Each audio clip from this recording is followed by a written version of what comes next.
तो आज की क्लास में हम फ्रेम का जो स्ट्रक्चर है, नेस्टेड स्ट्रक्चर, इसके ऊपर डाउट था तो हम इसको क्लियर कर रहे हैं। ये आउटर फ्रेम है और ये इनर फ्रेम है। इस तरीके से इस एक बड़े फ्रेम के अंदर छोटी फ्रेम होती है तो उसको नेस्टेड फ्रेम बोलते हैं। तो मान लेते हैं आपको इस तरीके का फ्रेम क्रिएट करना है। यहाँ पर ये जो फ्रेम है 1 2 3 4 4 फ्रेम है। तो इस तरीके का फ्रेम क्रिएट करने के लिए आपको नेस्टेड फ्रेम स्ट्रक्चर यूज़ करना पड़ेगा। तो सबसे पहले आपको एक फ्रेम क्रिएट करना होगा जो इस तरीके से होगा, एक बड़ा फ्रेम। और इसमें आपको 3 हिस्से में क्रिएट करना होगा। तो 3 हिस्से में क्रिएट करने के लिए आपको ये क्रिएट करना होगा।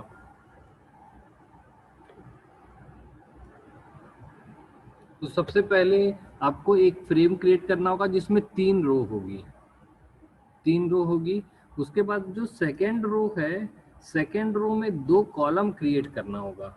तो सबसे पहले हम यहाँ पर करके देख लेते हैं साथ साथ में, ताकि आपको क्लियर भी हो जाए। तो हम लोग 3 रो के लिए एक फ्रेम क्रिएट करते हैं यहाँ पर, ठीक है। 3 रो के लिए अगर फ्रेम क्रिएट करना है तो ये बॉडी हटाना होगा हमको, और यहाँ पर लिखेंगे हम लोग फ्रेम सेट, और यहाँ पे लिखेंगे रोज इक्वल टू, और 3 है तो 33% और 33% और 33%। ये मेरा पहला फ्रेम क्रिएट हो गया और इसमें मैं फ्रेम सेट को क्लोज कर दिया। अब चूंकि जब मैं इसको सेव करूंगा और जब मैं इसको ओपन करता हूं तो अभी कुछ भी नहीं दिखाई देगा मुझे। क्यों नहीं दिखाई देगा वो भी बता देता हूं मैं। हम इसको ओपन करते हैं क्रोम में और इसको साइड में कर लेते हैं यहाँ पर। तो आप देख रहे होंगे कि मैंने ये कोड किया है जिसमें फ्रेम सेट में मैंने 3 फ्रेम्स बनाई हैं, 33, 33 और 34, और इसको सेव किया। लेकिन यहाँ पर फ्रेम दिखाई नहीं दे रही है क्योंकि मैंने फ्रेम सेट तो बना लिया है लेकिन अंदर फ्रेम नहीं बनाई है। तो मैं पहले सबसे पहले 3 फ्रेम बना लेता हूँ जो कि ब्लैंक है। ये पहली फ्रेम जैसे ही मैं बनाया तो आप देखेंगे कि यहाँ पर जब मैं इसको सेट क्रिएट करता हूँ, ये मेरा सेट क्रिएट हो गया और ये मेरी 3 फ्रेम्स यहाँ पर आ गई है, ठीक है। तो ये सिंपल फ्रेम का जो स्ट्रक्चर था वो तो सभी को समझ में आ रहा है कि 3 रो क्रिएट होगी, 33%, 33% और 34%, और 3 ब्लैंक फ्रेम यहाँ पर बन गई है। ये ऐसा मैं बड़ा करके दिखा देता हूँ। अब हमको करना क्या है, जो सेकेंड वाली फ्रेम है, सेकेंड वाली जो फ्रेम है उसको बीच से डिवाइड करना है, यानी कि हम इसको टारगेट करेंगे। इसको टारगेट करने के लिए मैं इसको ऐसे बढ़ा देता हूँ। ये जो फ्रेम है इसमें हमको छेड़छानी करनी है और यहाँ पर बीच में इसको 2 फ्रेम में डिवाइड करना है। तो आप ध्यान देंगे कि जो बीच वाला फ्रेम है उसको 2 फ्रेम में डिवाइड करने के लिए एक्चुअली यहाँ पर एक और फ्रेम सेट बनाना पड़ेगा। यहाँ पर फ्रेम ना रख करके हम क्या करेंगे, फ्रेम सेट बनाएंगे। क्लियर है? यानी कि हम इस तरीके की बात कर रहे हैं। हमने ये बना लिया। अब ये बीच में जो बीच वाला जो ये वाला हिस्सा है जिसको मैं कलर कर देता हूँ, इसको टारगेट करना है हमको। इसको, ये जो बीच वाला फ्रेम था उस फ्रेम को मिटा करके मैं यहाँ पर फ्रेम सेट बनाऊंगा। तो फ्रेम सेट कैसे बनाते हैं ये भी देख लेते हैं। तो मैं सबसे पहले नीचे यहाँ पर फ्रेम सेट बनाता हूँ, जानबूझ के नीचे बना रहा हूँ मैं, बाद में बताऊंगा क्यों मैंने नीचे बनाया फ्रेम सेट। और फ्रेम सेट में मैं यहाँ पर क्रिएट करूंगा कॉल्स इक्वल टू 50% और 50%। 50-50% के 2 फ्रेम्स मैंने क्रिएट किए,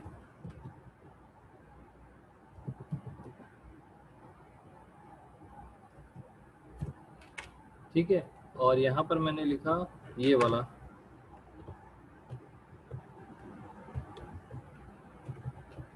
ठीक है। तब आप देखेंगे कि जब मैं यहाँ पे सेव कर रहा हूँ, मैं इसको हटा दूं, अगर मैं इसको कट कर दूं और सेव कर दूं तो जो मेरा फ्रेम है वो कैसा दिखेगा, ऐसा दिखेगा। और अगर मैं इसको हटा दूं तब मेरा फ्रेम कैसा दिखेगा, ऐसा। अब ये वाले हिस्से को मुझे बीच में ले जाना है, यानी कि ये वाला काम हो रहा है। ये वाला हिस्सा बन गया है, अब इसको अंदर रखना है और इसके बाहर में ये वाला फ्रेम रख देना है। ये येलो वाला हिस्सा अभी क्रिएट हुआ है, देखिए ये येलो वाला हिस्सा है। तो इसको मैं नेस्टेड कैसे बनाऊंगा, तो उसके लिए मैं कोड ओपन करता हूँ, दोनों को यहाँ पे रख देता हूँ। ये 3 वाला है और ये 2 वाला है। अब ये 2 वाले को इसके अंदर रखना है। ये सेम वही काम कर रहे हैं जो ये है, एक बड़े बॉक्स के अंदर 2 छोटा बॉक्स, यानी कि मैं इस तरीके का काम कर रहा हूँ। यहाँ पर एक फ्रेम बनाया मैंने बाहर,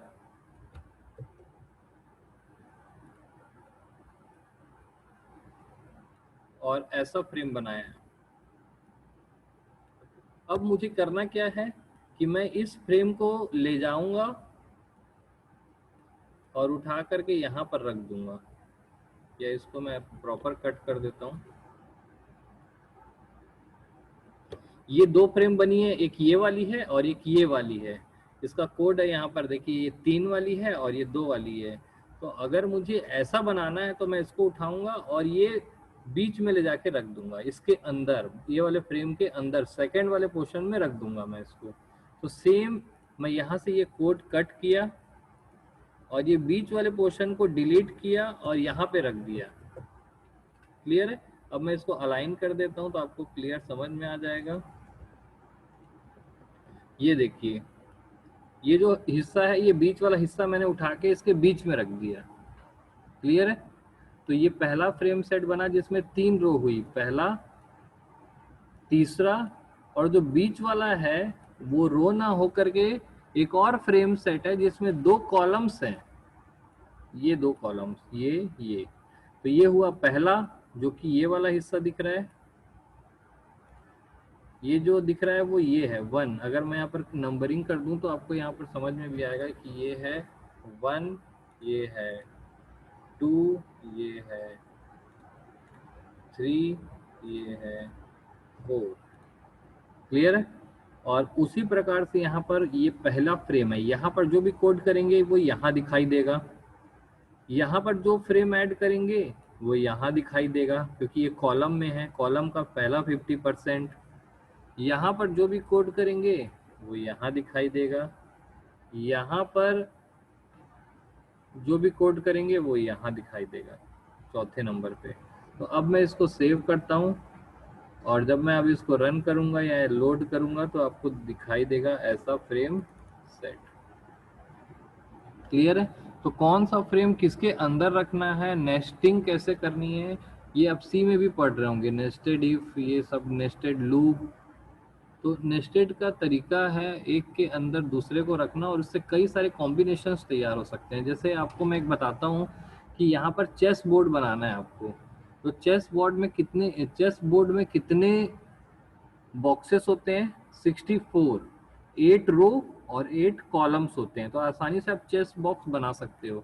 8 रो और 8 कॉलम को डिवाइड करने के लिए आपको क्या करना पड़ेगा, सबसे पहले आप कैलकुलेटर निकाल करके इसमें 100 डिवाइड बाई 8 कर दीजिए।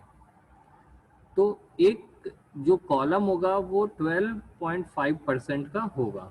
ठीक है? तो मैं यहाँ पर सबसे पहले 8 बनाता हूँ, 12.5। क्लियर है? 12.5 मैंने बनाया और इसको मैं कॉपी कर देता हूँ। 2, 3, 4, 5, 6, 7, 8 और लास्ट का ये मिटा दिया मैंने। 8 रो बनाई। क्लियर है? 8 बनाने के बाद अब उसके अंदर एक एक थुक बनाएंगे और उसके अंदर भी 8-8 कॉलम होंगी। तो मैं इसको फिर से कॉपी कर लेता हूँ, फिर से मैं नेस्टिंग कर रहा हूँ। देखिए यहाँ पर मैं नेस्टिंग करता हूँ, तो इसको मैं किया कॉल्स, ये भी मैंने क्या किया, कॉल्स, 8 रो और 8 कॉलम। क्लियर है? और इसको मैंने कॉपी कर लिया 8 बार, 2, 3, 4, 5, 6, 7, 8 बार मैंने इसको कॉपी कर लिया है। या 8 बार कॉपी करने के बाद आप यहाँ पर ऐसा भी कर सकते हैं अब 8 कॉपी करने के बाद यहाँ पर आपको 8 फ्रेम बनानी है, तो मैं 8 फ्रेम बना देता हूँ।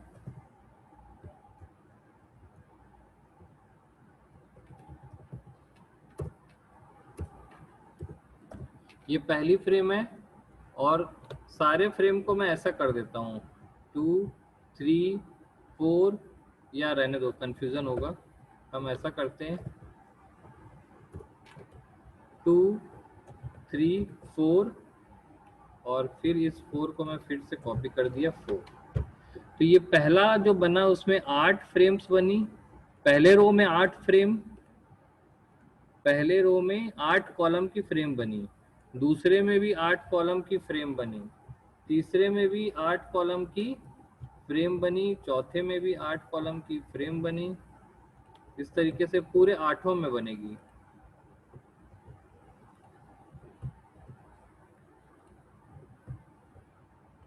ये मैंने पूरा यानी कि एक स्ट्रक्चर तैयार किया है और इसको 8 बार कॉपी किया। देखिए सेम, इसको बस फोकस करना है, ये 8 बार आ रहा है। ठीक है, तो 8 रो है जिसमें से पहली रो ये बनी है। अब मैं सेव करता हूं।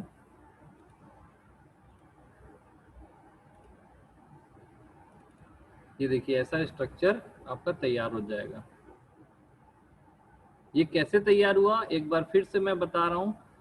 सबसे पहले मैं यहाँ पर एक रो को ही बनाता हूँ।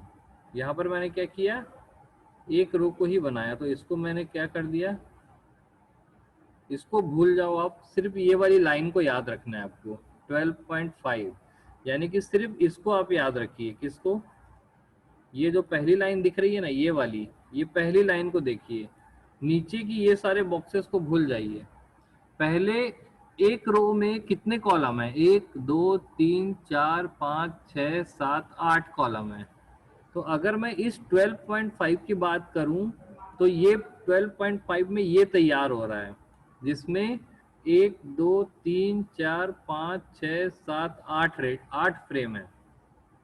दूसरे 12.5 की बात करूं तो उसमें ये रेडी हो रहा है, जिसमें फिर से 8 फ्रेम है, 1 2 3 4 5 6 7 8।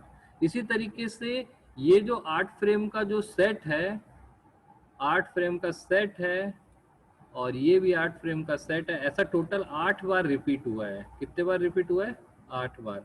इसलिए यहाँ पर ऐसा तैयार हुआ है। ये 8 फ्रेम का सेट, फिर 8 फ्रेम का सेट, 8 फ्रेम का सेट, 8 फ्रेम का सेट, 8 फ्रेम का सेट, इस तरीके से आप तैयार कर सकते हैं।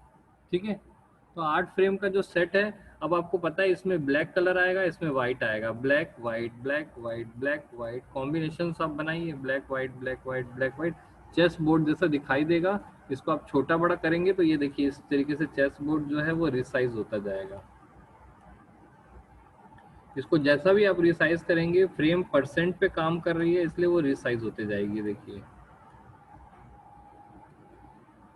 जैसा आपको रिसाइज करना है उसको रिसाइज कर सकते हैं। तो ऐसा एक चेस बोर्ड भी आप तैयार कर सकते हैं। क्लियर है, और बैकग्राउंड में कलर दे दीजिए। कल मैंने देखा भी था कई लोग कलर यहाँ पर डाल रहे थे बीजी कलर से, तो आप यहाँ पर बैकग्राउंड में कलर डाल के ब्लैक व्हाइट का कॉम्बिनेशन जनरेट करिए, चेस बोर्ड जैसा ये दिखाई देगा। ठीक है, थोड़ा सा क्लियर हुआ नेस्टिंग ऑफ स्ट्रक्चर। इस और किसी को कोई डाउट है तो पूछ सकते हो।